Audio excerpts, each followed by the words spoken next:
3.5 मुहूर्तांपैकी एक मुहूर्त मानला जाणाऱ्या अक्षय तृतीयेच्या सणानिमित्त जळगावची बाजारपेठ आंब्यांनी सजलेली आहे।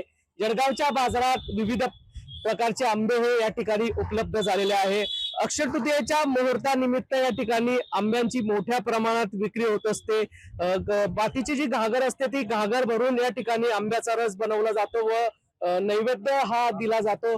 जळगावच्या बाजारात विविध प्रकारचे आंबे हे उपलब्ध झाले, त्यामध्ये देवगड हापूस असेल, गुजरात केसर असेल, रत्नागिरी केसर, आम्रपाली, लंगडा, सुंदरी, बेंगनपल्ली, पैरी, सिंधू, हिमसागर, रत्नागिरी हापूस, गुजरातचा केशर अशा विविध प्रकारचे आंबे या ठिकाणी उपलब्ध झाले आहे। मागील वर्षाच्या तुलनेत यंदा अवकाळी पावसामुळे मोठा फटका हा शेतकऱ्यांनी बसला, त्यामुळे आंब्यांची आवक बाजारात या ठिकाणी कमी प्रमाणात दिसून येत आहे। या संदर्भातलीच बातचीत करण्यासाठी आमच्या सोबत व्यावसायिक आहे, आम्ही त्यांच्याकडून जाणून घेऊयात काय सांगणार। जळगावच्या बाजारात अक्षय तृतीयेनिमित्त विविध जातीचे आंबे हे दाखल झालेले आहे, काय सांगाल? नमस्कार, जय श्रीराम। माझं नाव परेश महाराज। आपल्याकडे 30 ते 35 व्हरायटीचे आंबे उपलब्ध झालेले आहेत जळगावमध्ये। यामध्ये जे लोकप्रिय आंबा आहे आपला रत्ना झाला, दशेरी झाला, चौसा झाला, मालदा झाला, आपला आम्रपाली झाला, रत्नागिरीचा केसर झाला, पायरी झाला, नंतर देवगड हापूस, रत्नागिरी हापूस, हे डझनाने जातात आणि किलोने पण जातात। हे सर्व आंबे आता उपलब्ध झालेले आहेत।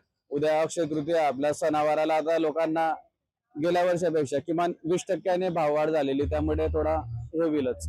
मागणी कशी आहे सध्या? अक्षय तृतीयेचा सण येऊ घातलेला आहे, अक्षय तृतीयेच्या सणानिमित्त या ठिकाणी आंब्याचा देखील शुभमुहूर्त या ठिकाणी असतो आणि मोठ्या प्रमाणात आंब्यांची विक्री होत असते। ग्राहकी कशी? ग्राहकी चांगली, म्हणजे गेल्या वर्षासारखी जे चांगली ग्राहकी, फक्त दरवाढीमुळे लोकांना थोडा हे होतंय। युद्धजन्य परिस्थितीचा काही परिणाम झालेला आहे का आंबे व्यवसायावर? 100% युद्धजन्य परिस्थितीमुळे जे गेल्या वेळेस आम्हाला दमाले 10-20 रुपये लागायची ते यावेळेस 100 रुपये लागून येते, कारण की गॅस भाड वगैरे सर्व म्हणजे गोष्टींची वाढ झालेली रेटमध्ये। यंदा अवकाळी पावसामुळे मोठ्या प्रमाणात शेतकऱ्यांचं अतोनात नुकसान झालं होतं, मात्र यंदाच्या तुलनेत बाजारात माल हा कसा येतोय, काय सांगाल?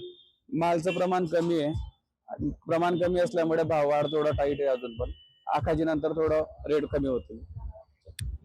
नक्कीच जळगावच्या बाजारात अक्षय तृतीयेनिमित्त विविध प्रकारचे आंबे हे दाखल झालेले आहे। अक्षय तृतीयेनिमित्त आंब्यांना अनन्यसाधारण महत्व असून घागर भरून या ठिकाणी आंब्यांचा नैवेद्य या ठिकाणी देण्यात येत असतो। जळगावच्या बाजारात जर विचार केला तर 15 ते 20% आंब्यांमध्ये देखील मोठी भाववाढ या ठिकाणी झालेली आहे, मात्र ग्राहकी ही चांगली आहे। अक्षय तृतीयेनिमित्त जळगावची बाजारपेठ ही आंब्यांनी सजली आहे। जुगल पाटील, जय महाराष्ट्र न्यूज, जळगाव।